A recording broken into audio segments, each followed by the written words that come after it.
श्रीगुरुचरणम् अच्युताष्टकम्। अच्युतं केशवं रामनारायणं कृष्णदामोदरं वासुदेवं हरिं श्रीधरं माधवं गोपिकावल्लभं जानकीनायकं रामचन्द्रं भजे। अच्युतं केशवं सत्यभामाधवं माधवं श्रीधरं राधिकाराधितं इन्दिरामन्दिरं चेतसा सुन्दरं देवकीनन्दनं नन्दजं सन्धदे।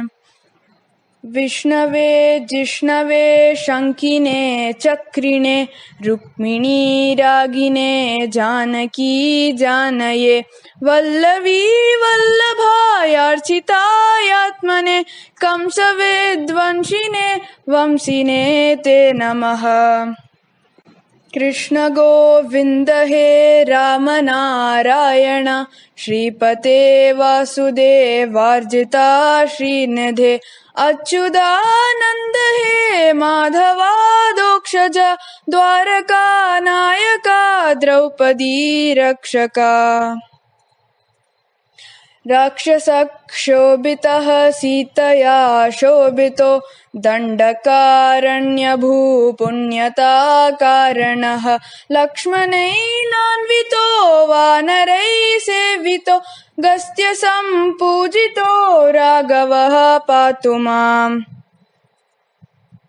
धेनुकारिष्टको निष्ठकृद्वेषिणां केशिहा कंसहृद्वंशिकावादकः पूतना गोपकः सूरजाकेलनो बालगोपालकः पातु मां सर्वदा।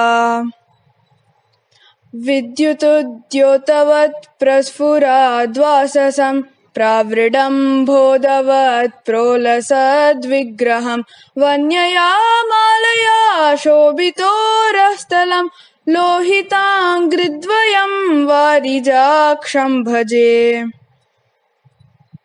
कुञ्चितैः कुन्तलैर्भ्राजमानाननं रत्नमौलिं लसत्कुण्डलं गण्डयोः हारकेयूरकं कङ्कणप्रोज्ज्वलं किङ्किणीमञ्जुलं श्यामलं तं भजे। किङ्किणीमञ्जुलं श्यामलं तं भजे।